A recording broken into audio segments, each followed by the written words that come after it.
안녕하세요, 여러분. 나이가 들수록 우리는 스스로에게 이렇게 묻게 됩니다. 나는 과연 괜찮은 사람으로 살아왔을까? 사람들 앞에서 너무 잘난 체하며 살지는 않았을까? 진짜 품격 있는 사람은 어떤 사람일까? 오늘은 이 질문에 깊은 답을 주는 공자의 가르침 한 구절을 함께 나누어 보려 합니다. 논어에 이런 말이 나옵니다. 이능문어볼능, 이다문어과 유양무 실약허 범위불교. 뜻은 이렇습니다. 능력이 있으면서도 능력이 없는 사람에게 묻고, 많이 알면서도 적게 아는 사람에게 묻고, 가지고 있으면서도 없는 듯 행동하며, 속이 꽉 차 있으면서도 빈 그릇처럼 겸손하고, 남이 나에게 잘못을 해도 따지지 않는다. 이 문장을 처음 들으면 이게 가능한가 싶기도 합니다. 하지만 공자는 이것이 바로 진짜 군자의 모습, 곧 인생 후반에 우리가 도달해야 할 품격이라고 말합니다. 먼저 첫 구절입니다. 이능문어볼능. 능력이 있으면서도 능력이 없는 사람에게 묻는다. 보통 우리는 이렇습니다. 경력이 쌓이고 나이가 들고 지위가 생기면 자꾸 가르치려 듭니다. 그건 내가 다 해봐서 알아. 그건 말이야, 이렇게 해야 되는 거야. 젊은 사람들은 아직 몰라. 그런데 공자는 정반대로 말합니다. 정말 능력이 있는 사람일수록 오히려 묻는다고. 왜일까요? 진짜 실력 있는 사람은 압니다. 세상에는 자신이 모르는 세계가 훨씬 더 크다는 것을. 서울의 한 중견 기업에서 실제 있었던 이야기입니다. 60대 후반의 기술이사가 있었습니다. 회사에서 누구도 넘볼 수 없는 전문가였죠. 30년 넘게 기술 현장을 지켜온 말 그대로 산증인 같은 사람이었습니다. 그런데 어느 날 회의실에서 신입사원에게 이런 질문을 합니다. 자네, 요즘 이장비는 젊은 사람들 시각에서 어떻게 보이나? 신입사원은 깜짝 놀랐습니다. 이사님이 나에게 묻는다고. 처음엔 머뭇거리다가 조심스럽게 의견을 말했습니다. 그런데 그 말을 듣던 이사가 고개를 끄덕이며 말합니다. 그래, 내가 그 생각은 못했네. 역시 요즘 세대의 눈은 다르구나. 그날 이후 그 신입사원은 완전히 달라졌습니다. 스스로 회사에 더 애정을 갖게 되었고 자신의 의견이 존중받는다는 느낌의 몰입도가 완전히 달라졌습니다. 그리고 그 기술이사는 그 신입사원의 아이디어를 바탕으로 실제 프로젝트 개선안을 만들어 회사의 핵심 전략으로 채택되게 했습니다. 진짜 능력 있는 사람은 자존심을 내려놓고 묻는 사람입니다. 다음은 두 번째 구절입니다. 이다문어과.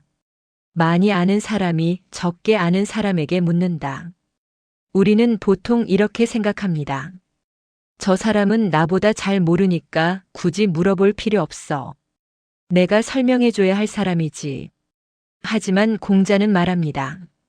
지혜란 위에서 아래로 흐르는 것이 아니라 사방에서 흘러온다.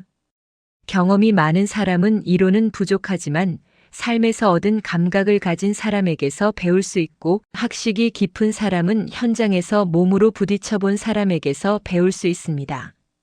한 은퇴 공무원이 귀촌을 하여 농사를 배우게 되었습니다. 평생 책과 문서 속에서 일하던 분이었죠. 처음엔 자신이 더 많이 알고 있다고 생각했습니다. 농업 관련 책도 읽고 유튜브도 보고 공부도 많이 했습니다. 그런데 실제 농사 현장에 가보니 마을 어르신들의 한마디가 책 10권보다 강력했습니다. 이 땅은 겉보기에 좋아 보여도 물이 잘 안 빠져. 이 고랑은 이렇게 파야 비가 와도 작물이 산다. 날씨 흐린 날 심으면 뿌리가 약해. 그분은 깨달았다고 합니다.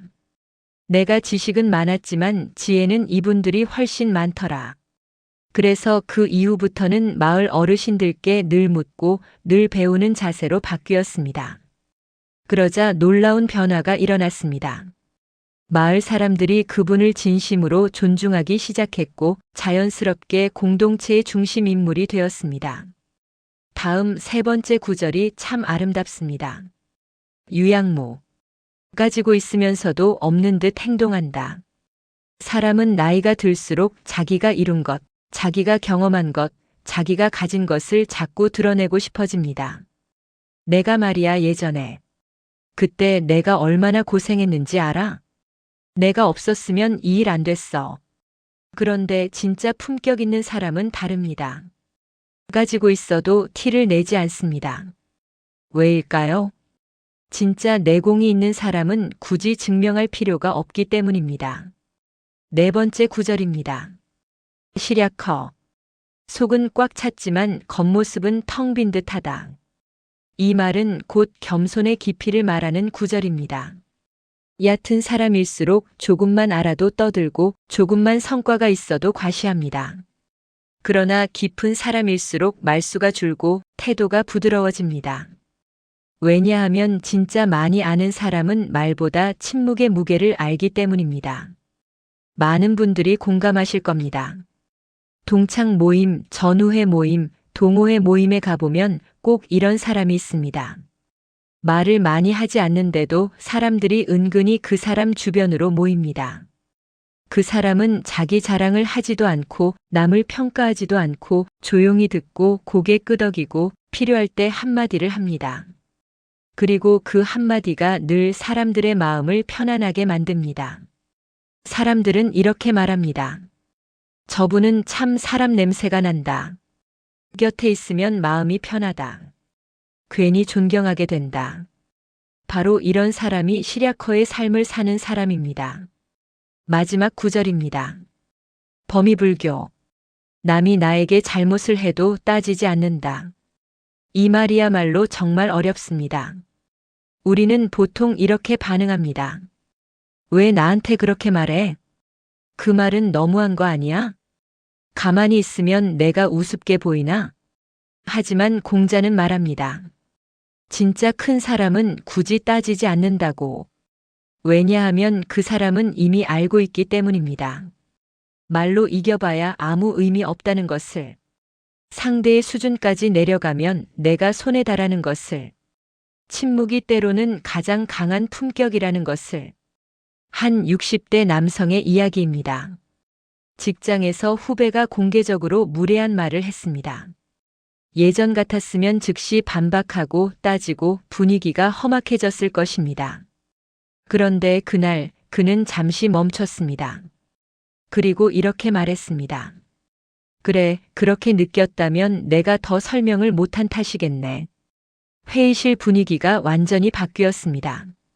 후배는 얼굴이 붉어졌고 이후 개인적으로 찾아와 진심으로 사과했습니다. 그 후로 그 후배는 그를 누구보다 존경하게 되었습니다. 그분은 이렇게 말했습니다. 그날 화를 냈다면 잠깐은 통쾌했겠지. 하지만 참고 넘기니 관계가 살아나더라. 이것이 바로 공자가 말한 범위불교의 힘입니다. 정리해보면 이 5가지 구절이 말하는 삶의 모습은 이렇습니다. 많이 알아도 계속 묻는 사람. 많이 가졌어도 드러내지 않는 사람. 속은 깊지만 겉은 부드러운 사람. 억울해도 굳이 다투지 않는 사람. 항상 배우는 자세로 살아가는 사람. 이것이 바로 인생 후반에 도달해야 할 품격의 완성형 인간상입니다. 젊을 때는 증명해야 할 것이 많습니다. 인정받아야 하고 이겨야 하고 앞서야 합니다. 하지만 50대, 60대를 지나며 우리는 점점 깨닫게 됩니다. 이겨도 남는 게 없구나.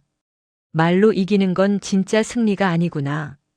사람과 관계가 가장 중요하구나. 그래서 이 구절이 나이가 들수록 더 깊이 다가옵니다.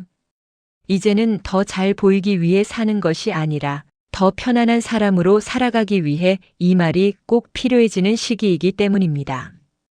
오늘 이 영상을 보신 후 딱 한 가지만 실천해 보시길 권해드립니다.